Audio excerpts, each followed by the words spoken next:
नमस्ते छात्रों, आज हम हिंदी का पाठ क्रमांक 3 वहारे हमदर्द ये पाठ देखने वाले हैं। इसके लेखक है घनश्याम अग्रवाल। इनका परिचय है, जन्म हुआ है उनका 1942 अकोला महाराष्ट्र में। परिचय है, घनश्याम अग्रवाल जी की रुचि अध्ययन काल से ही लेखन में विकसित हुई। अपने आसपास के प्रत्येक स्थिति का घटना में हास्य ढूंढकर उसे धारदार व्यंग में ढालना आपके लेखन की विशेषता रही है।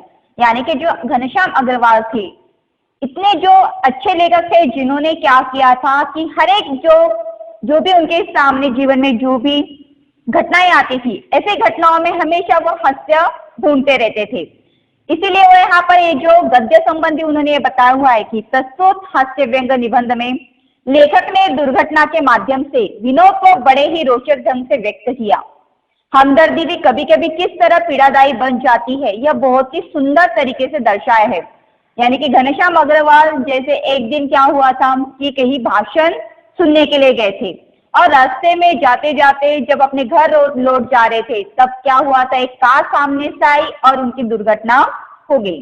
दुर्घटना होने के कारण जब उन्हें सार्वजनिक अस्पताल में दाखिला किया गया, तब वहां पर क्या हुआ था कि किस तरह से हमदर्दी जताने वाले जो लोग वहां पर आते थे, वो किस तरह से उनके लिए पीड़ादायी बन गई थी, इसके बारे में उन्होंने इस पाठ में बताया हुआ है। उस दिन जब मैं पूंजीवादी और समाजवादी अर्थव्यवस्था पर भाषण सुनकर आ रहा था, तो सामने से एक कार आ रही थी। भाषण के प्रभाव से मेरी साइकिल को अधिक जोश आया या कार को गुस्सा अधिक आया, यह मैं निश्चित रूप से नहीं कह सकता। अब वहां पर एक दिन क्या हुआ था कि घनश्याम अग्रवाल एक दिन कहाँ गए थे, भाषण सुनने के लिए गए थे और उस भाषण का टॉपिक था पूंजीवादी और समाजवाद। अब वो भाषण सुनकर लेखक को पता नहीं किस तरह से जोश आ गया था और जोश आने के कारण जब अपने घर लौटे जा रहे थे, तो साइकिल पर पैडल मारते मारते जब वो रास्ते से जा रहे थे, तो अचानक से एक कार उनके सामने आई। अब पता नहीं कार वाले में जो कार में बैठा हुआ जो इंसान था, उसने बहुत ही गुस्से से लेखक की तरह देखा था, किंतु मेरी साइकिल और वह कार जब करीब आए तो विरोधियों की तरह एक दूसरे को घृणा की नजरों से देखते हुए आपस में भिड़े। अब वहां पर जब क्या हुआ था कि सामने से साइकिल आई और यहाँ से कार आई, जब दोनों एक दूसरे से टकरा गए, तो जो कार में बैठा हुआ इंसान था उसने बहुत ही घृणा और बहुत ही गुस्से से लेखक की तरफ देखा था। मैंने खामखा पूंजीवादी और समाजवाद के झगड़े में टांग अड़ाई।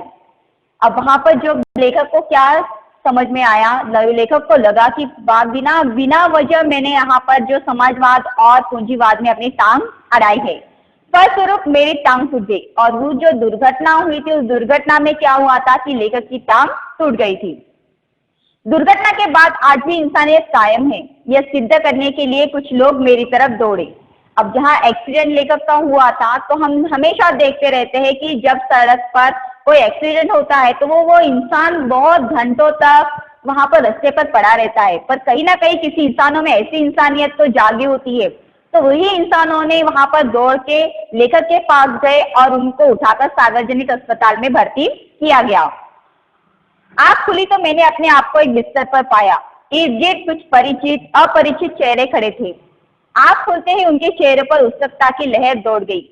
मैंने कराहते हुए पूछा, मैं कहाँ हूँ? अब जैसे उन्होंने बताया था कि लेखक को सार्वजनिक अस्पताल में भर्ती किया गया था। अब जब लेखक को होश आया, तब कोई अनजान से चेहरे उनके इर्द गिर्द यानी के बाजू में खड़े हुए थे। जैसे ही लेखक की आंख खुली, तब उन्होंने एक सवाल कराते हुए, यानी कि पैर टूट गया था जिसकी वजह से उन्हें तकलीफ हो रही थी, तो उन्होंने कराते हुए पूछा कि मैं कहाँ हूँ? आप सार्वजनिक अस्पताल के प्राइवेट वार्ड में हैं। तब एक इंसान ने उनको बताया कि आप सार्वजनिक अस्पताल के प्राइवेट वार्ड में हैं, यानी कि एक प्राइवेट वार्ड में उनको वहां पर शामिल किया गया था। आपका एक्सीडेंट हो गया था, सिर्फ पैर का फ्रैक्चर हुआ, अब घबराने की कोई बात नहीं। एक चेहरा इतनी तेजी से जवाब देता है, लगता है मेरे होश आने तक वह इसलिए रुका रहा। अब मैंने अपने टांगों की ओर देखता हूँ।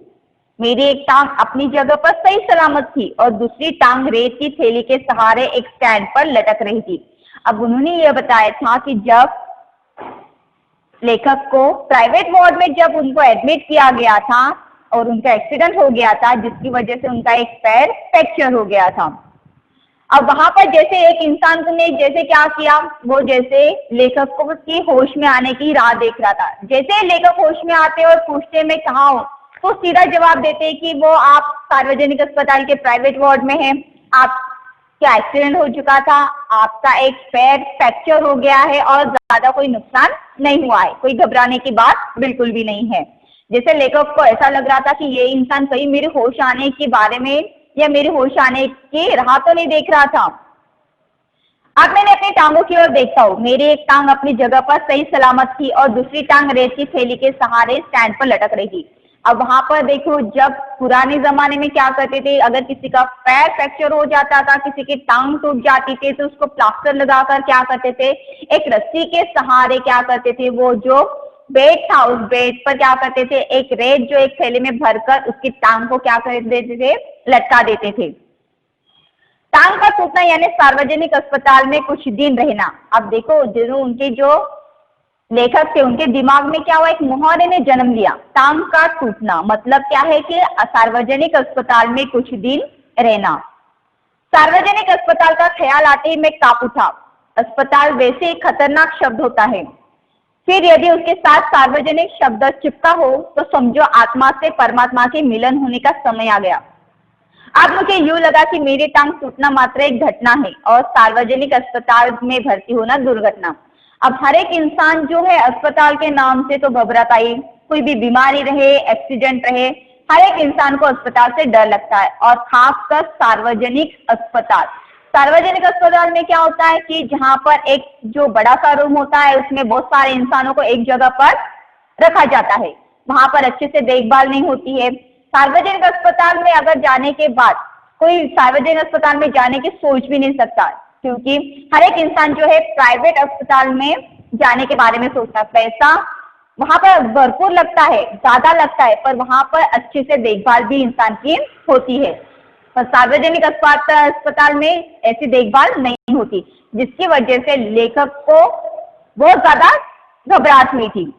मेरी टांग टूटना मात्र एक घटना है और सार्वजनिक अस्पताल में भर्ती होना एक दुर्घटना, यानी कि उनको ऐसा लग रहा था कि मेरी टांग तो टूटना एक घटना ही है, पर सबसे ज्यादा जो दुर्घटना मेरे साथ हो गई थी वो थी मुझे सार्वजनिक अस्पताल में लोगों ने भर्ती कर दिया था।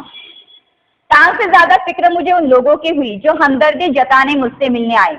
ये मिलने जुलने वाले कई बार इतने अधिक आते हैं और कभी कभी इतना परेशान करते हैं कि मरीज का आराम हराम हो जाता है, जिसकी मरीज को खास जरूरत होती है। अब वहां पर टांग टूटने से ज्यादा फिक्र उनको, जो उनको हमदर्दी जताने, हमदर्दी मतलब जो सहानुभूति जताने के लिए जो लोग वहां पर आएंगे, उनको उनके बारे में सोच सोच कर लेखक को इतना ज्यादा टेंशन आ चुका था, क्योंकि जो मिलने वाले जो लोग होते हैं वो हमेशा क्या करते हैं, मरीज का जीना हराम कर देते हैं। यानी कि कभी भी आते हैं, कभी भी मरीज को जगाते हैं, हालचाल पूछते हैं, जिसकी वजह से वहां पर पेशेंट को आराम करने के लिए समय ही नहीं मिलता।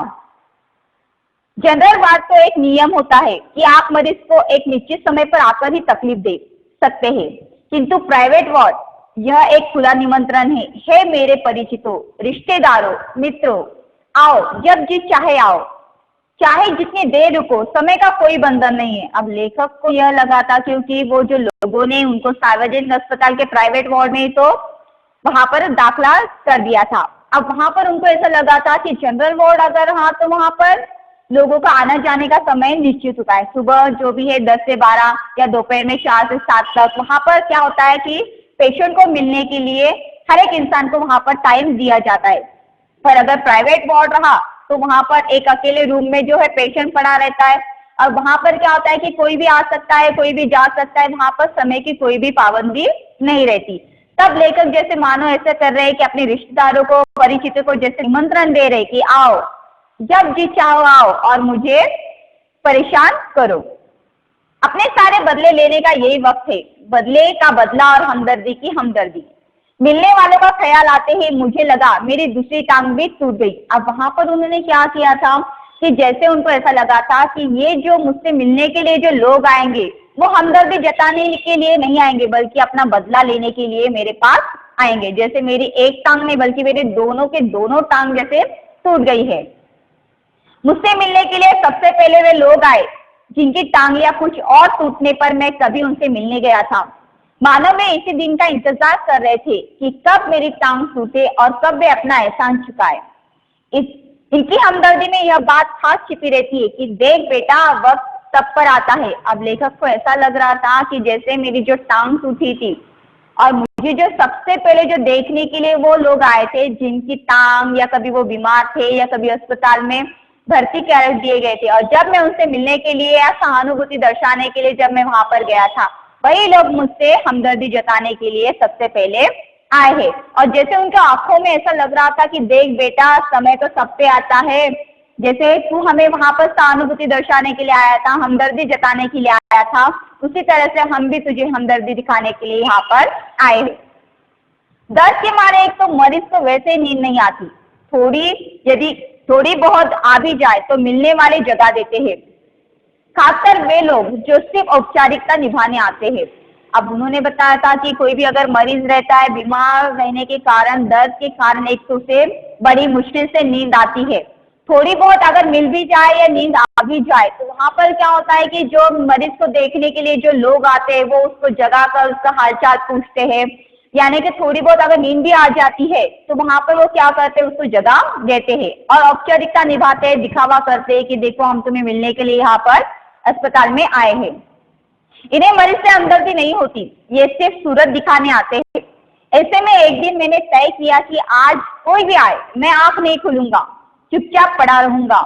ऑफिस के बड़े बाबू आए और मुझे सोया जानकर वापस जाने के बजाय वे सोचने लगे कि यदि मैंने उन्हें नहीं देखा तो कैसे पता चलेगा कि वे मिलने आए थे।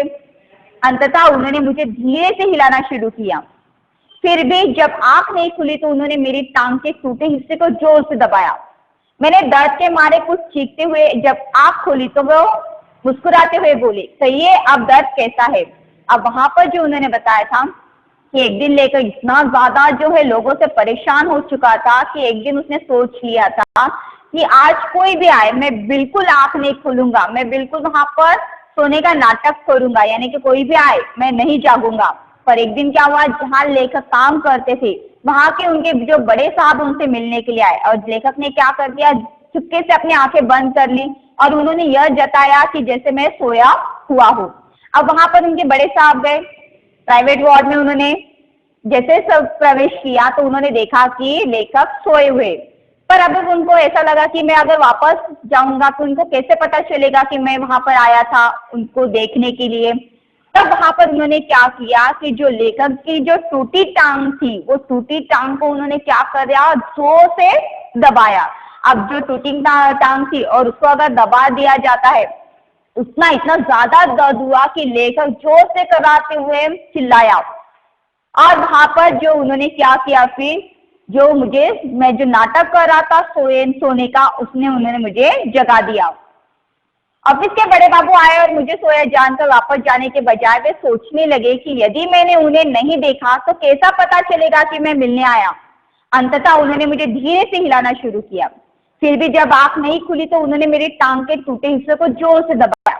मेरे दर्द के मारे चीखते हुए जब आंख खोली तो वो मुस्कुराते हुए बोले, कहिए अब दर्द कैसा है। तब उन्होंने क्या किया, पहले तो उन्होंने हिलाना शुरू किया, नहीं उठे, आवाज दी, नहीं उठे। तब उन्होंने क्या किया, फिर उनकी जो टूटी हुई टांग थी वो टूटी हुई टांग को जोर से दबाया और फिर जब लेखक चिल्लाते हुए जब उठा तब उन्होंने पूछा कि हाँ भाई आप कैसे है, तुम्हारी हालत, दर्द तो ज्यादा नहीं है। इस तरह से उन्होंने क्या किया, फिर हमदर्दी जताना शुरू कर दिया। मोहल्ले वाले अपने फुर्सत से आते हैं। उस दिन जब सोनाबाई अपने 4 बच्चों के साथ आई तो मुझे लगा कि आज फिर कोई दुर्घटना होगी। आते ही उन्होंने मेरी ओर इशारा करते हुए बच्चों से कहा, ये देखो चाचा जी। उनका अंदाज कुछ ऐसा था जैसे चिड़ियाघर देखते हुए बच्चों से कहा जाता है, ये देखो बंदर। अब एक दिन ऐसा हुआ था कि जो लेखक अपने प्राइवेट वार्ड में आराम कर रहा था तो उनके मोहल्ले की एक जो स्त्री थी वो जो है लेखक से मिलने के लिए वहां पर आई थी, और अकेले नहीं आई थी बल्कि वो अपने छोटे छोटे 4 बच्चों को भी उनके साथ लाई थी। अब जैसे लेखक ने देखा कि वो औरत जो उनसे मिलने के लिए आई और साथ में 4 बच्चे लेकर आई तो औरत ने क्या किया, फिर वो 4 बच्चों की ओर इशारा करते हुए उनको बताया कि ये देखो तुम्हारे चाचा जी यहाँ पर लेटे हुए हैं, उनकी तबीयत ठीक नहीं है। पर लेखक को जो हमेशा हमें कहीं ना कहीं विनोद करते रहते थे, व्यंग करते रहते थे, तो उनको ऐसा लग रहा था कि जैसे वो 4 बच्चों के, जैसे वो औरत बता रही है कि ये देखो ये चाचा नहीं है बल्कि किसी बंदर को ऐसे दिखा रही है, इस तरह से उनको लगा था। बच्चे खेलने लगे, एक कुर्सी पर चढ़ा तो दूसरा मेज पर।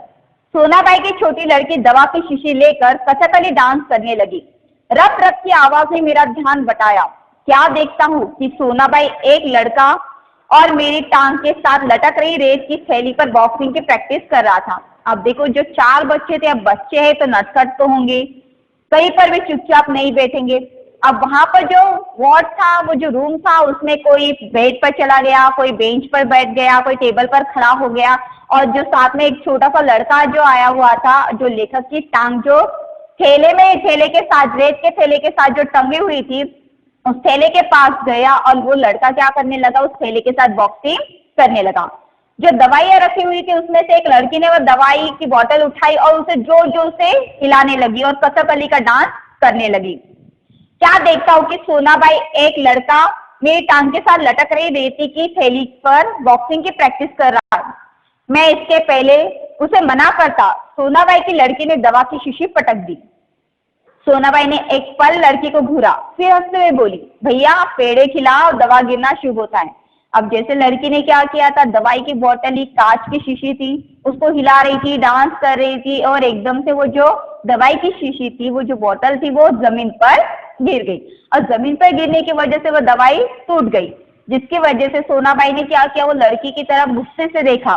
बाद में फिर वहां पर लेखक के पास देखती हुई कि कहती है कि भैया पेड़े खिलाओ, दवाई गिरना बहुत ही शुभ होती है। दवाई गई, समझो बीमारी गई। इसके 2 घंटे बाद सोनाबाई गई, यह कहकर कि फिर आऊंगी। मैं भीतर तक कांप गया। अब फिर उसने क्या कहा कि भैया अगर दवाई अगर टूट गई है, मतलब तुम्हारी बीमारी भी जल्दी से खत्म हो जाएगी, जल्दी से मुझे पेड़े खिलाओ। फिर वहां पर 2-3 घंटे तक सोनाबाई वहां पर रुकी अस्पताल में। फिर बाद में जाते हुए उन्होंने लेखक से कहा कि भैया मैं फिर तुमसे मिलने के लिए आऊंगी। जैसे ही सोनाबाई ने कहा कि मैं आपसे मिलने के लिए आऊंगी, तो लेखक इतना ज्यादा डर गया था, इतना ज्यादा कांप गया था। कुछ लोग तो औपचारिकता निभाने की हद कर देते हैं, विशेषकर वे रिश्तेदार जो दूसरे गांव से मिलने आते हैं। अब वहां पर जो उन्होंने कहा था कि जो लोग मिलने के लिए आते हैं, हमदर्दी दिखाने के लिए आते हैं, औपचारिकता करने के लिए आते हैं, और कोई कोई तो इतने दूर दूर से भी मिलने के लिए मरीज को आते हैं। ऐसे में एक दिन एक टैक्सी कमरे के सामने आकर रुकी। उसमें से निकलकर एक आदमी आते ही मेरी छाती पर सिर रखकर औंध पड़ा, रोने लगा और कहने लगा, हाय तुम्हें क्या हो गया, कार वालों का सत्यानाश हो। मैंने दिल में कहा कि जो हुआ, मुझे जो हुआ सो हुआ, पर तू क्यों रोता है, तुझे क्या हुआ। अब क्या हुआ, एक दिन से कोई गांव से एक रिश्तेदार आया था, उसने आओ देखा ना ताव देखा, टैक्सी वाले के पैसे भी नहीं दिए, सीधा टैक्सी का दरवाजा खोला और दौड़ते हुए वो मेरे कमरे में आ गया। उसने देखा नहीं, आओ देखा ना ताव देखा, सीधा मेरे छाती पर अपनी गर्दन उल्टा करके वो क्या करने लगा, जोर जोर से रोने लगा। और जो जिस कार वालों को वो क्या करने लगा, फिर कोसने लगा, हाय तुम्हें क्या हो गया, कार वाले का सत्यानाश हो। मैंने दिल में कहा कि मुझे जो हुआ सो हुआ, पर तू क्यों इतना रो रहा है, तुझे क्या हुआ। वह थोड़ी देर मेरी छाती में मुंह बढ़ाए रोता रहा। लेखक मन ही मन सोचता रहा कि ये क्यों रो रहा है बाबा, इसको क्या हुआ, एक्सीडेंट तो मेरा हुआ है, इसको इतने रोने के लिए क्या हुआ। वो वैसे ही वहां पर 15-20 मिनट मेरे छाती पर मुंह बढ़ाए हुए रोता रहा। फिर रोना कुछ कम हुआ, उसने मेरी छाती से गर्दन हटाई और जब मुझसे आंख मिलाई तो एकदम चुप हो गया। अब देखो, जो इंसान टैक्सी से जहां पर दौड़ता हुआ आया, उसने आओ देखा ना ताव सीधा वहां पर जो बीमार इंसान था उसका छाती पर जोर जोर से अपनी गर्दन वहां पर डालकर हाथ पटक पटक कर क्या करने लगा, वो रोने लगा, कोसने लगा। और जिस तरह से जब वो 10-15 मिनट रोया और बाद में जब लेखक की आंखों में आंखें जब उसने डाल दी, तो उसका एकदम से रोना बंद हो गया। फिर धीरे से हंसते हुए बोला, माफ करना मैं गलत कमरे में आ गया, आजकल लोग ठीक से बताते भी नहीं, गुप्ता जी का कमरा शायद बगल में है। हे अच्छा भाई माफ करना। अब जहाँ जो पेशेंट को देखने के लिए जो इंसान आया था, इतना रो रहा था, उसने देखा नहीं कि वो किसके पास जाकर रो रहा है, पर जब वो लेखक की आंखों में आंखें डालता है तब उसको पता चलता है कि वो गलत कमरे में आ गया। और बाद में वो क्या करता है, वो लेखक से माफी मांगता है, कहता है कि पता नहीं मैं गलत कमरे में आ गया, ये लोग ठीक से बताते भी नहीं, माफ करना भाई। ऐसा कहकर वो कमरे से चला जाता है। आजकल लोग ठीक से बताते भी नहीं, गुप्ता जी का कमरा शायद बगल में है, कहकर वह चला गया। अब वही रोने की आवाज मुझे पड़ोस के कमरे से सुनाई पड़ी। मुझे उस आदमी से अधिक गुस्सा अपनी पत्नी पर आया, क्योंकि इस तरह रोता देख पत्नी ने उसे मेरे रिश्तेदार या करीबी मित्र समझकर टैक्सी वाले को पैसे दिए दी थी। अब वहां पर जो लेखक के पास इतना ज्यादा वो एक्सीडेंट करने वाले इंसान को जो कोस रहा था, जो से रो रहा था, तो वही इंसान जब गुप्ता जी यानी उनके बगल वाले कमरे में, बाजू वाले कमरे में जाता है, तो वही सारी आवाज, वही रोने की आवाज फिर लेखक को सुनाई देती। यानी कि लेखक को लगता है कि किस तरह से इंसान जो है दिखावा करते, औपचारिकता करते, पर मुझे वो इंसान से ज्यादा मुझे मेरी पत्नी पर गुस्सा आ रहा था, क्योंकि उसको ऐसा लगा कि मेरे करीबी रिश्तेदार होगा और उसने क्या किया, सीधा गई और टैक्सी वाले को पैसे दे दिए। हमदर्दी जताने वालों में वे लोग जरूर आएंगे जिनकी हम सूरत भी नहीं देखना चाहते। हमारे शहर में एक कवि है, श्री लप्पानंद। उनकी बेतुकी कविताओं से सारा शहर परेशान है। मैं अक्सर उन्हें दूर से देखते ही भाग खड़ा होता हूँ। जानता हूँ जब भी मिलेंगे 10-20 कविताएं पिलाए बिना नहीं छोड़ेंगे। एक दिन बगल में झोला दबाए आ पहुंचे। आते ही कहने लगी, मैं तो पिछले 4-5 दिन से कवि सम्मेलनों में अति व्यस्त था। सच कहता हूँ कसम से, मैं आपके बारे में सोचता था। रात भर मुझे नींद नहीं आई और हाँ, रात को इसी संदर्भ में यह कविता बनाई। यह कह झोले में से डायरी निकाली और सुनने लगे सुनाने। जैसे उन्होंने बताया कि हमदर्दी जताने वाले हर तरह के इंसान वहां पर आए थे, पर जैसे ऐसे कोई इंसान होते हैं जिनसे हम बहुत दूर भागना चाहते, उनसे मिलना नहीं चाहते, उसी तरह से लेखक जो थे वो एक श्री लप्पानंद नाम के जो लेखक थे, उनसे दूर भागा करते थे। क्यों? क्योंकि वो जो कवि थे और वो हमेशा कहीं ना कहीं किसी इंसान को पकड़ अपने 3-4 कविताएं तो सुनाया ही करते थे, और इतनी ज्यादा बोर करते थे कि यानी कि पूरा शहर उनसे परेशान था। जब भी वहां पर दूर से अगर वो लेखक को देखते थे आते हुए, तो सारे लोग इधर उधर भाग जाते थे। अब अस्पताल से तो कई लेखक तो भाग नहीं सकते थे, क्योंकि उनकी टांग टूटी हुई थी, एक तो वो लटक रही थी, और साथ में जैसे लेखक ने कहा था कि मैं कवि सम्मेलन में बहुत ज्यादा व्यस्त था, 3-4 दिन से मैं सिर्फ आपके बारे में सोचता रहा था। तब मैंने क्या किया था, लेखक को बताते हैं कि मैंने आप पर एक कविता लिखी हुई है, और वो क्या करने लगे, अपने वहां पर डायरी झोले से निकाली, एक अपने थैली से निकाली, और क्या करने लगे, वो लेखक को सुनाने लगे। असम की राजधानी है शिलोंग, मेरे दोस्त की टूट गई है टांग, मोटर वाले तेरी साइड थी रॉन्ग। कविता सुनकर वे मुझे ऐसे देख रहे थे मानो उनकी एक आंख पूछ रही हो, कहो कविता कैसी रही, और दूसरी आंख पूछ रही हो, बोल बेटा अब भी मुझसे भागेगा। मैंने जल्दी से चाय पिलाई और फिर कविताएं सुनने का वादा कर बड़ी मुश्किल से विदा किया। अब वहां पर उन्होंने क्या किया, लेखक को कविता सुनाई और कहने लगा कि देख बेटा, पहले तो कहने लगा कि मेरी कविता कैसी है, और बाद में बताया कि अभी तू हमेशा ही मुझे देखकर भागता रहता है, अब बेटा तू कैसे भागेगा। तो लेखक ने भी क्या किया, औपचारिकता निभाते हुए उनको जल्दी जल्दी से चाय पिलाई और उनको अपने घर से रवाना कर दिया। यानी कि जो भी हमारे घर पे मेहमान आते हैं, जो हमें अनचाहे जो मेहमान होते हैं, उनको अगर घर से भगाना है तो हम क्या करते हैं, उनकी जल्दी से खातिरदारी करते हैं, उनको चाय वाय पिला देते हैं और उनको जल्दी से अपने घर से विदा कर देते हैं। अब मैं रोज ईश्वर से प्रार्थना करता हूँ कि हे ईश्वर, अगर मुझे मेरी दूसरी टांग में तोड़नी हो तो जरूर तोड़, मगर कृपा कर उस जगह पर तोड़ना जहां मेरा कोई परिचित न हो, क्योंकि बड़े बेदर्द होते हैं ये हमदर्दी जताने वाले। तब लेखक अपने आप को क्या करने लगा, ईश्वर से प्रार्थना करने लगा कि भगवान तुझे कहीं पर भी मेरे एक्सीडेंट करना है, मेरे हाथ तोड़ना है, पैर तोड़ना है, पर ऐसी जगह तोड़ कि जहाँ कोई भी परिचित इंसान वहां पर ना हो, क्योंकि ये जो हमदर्दी जताने वाले जो लोग होते हैं बहुत ही बेदर्द होते हैं, वो हमेशा लोगों को तकलीफ देते हैं। इस तरह से अपना ये लेसन समाप्त होता है। धन्यवाद।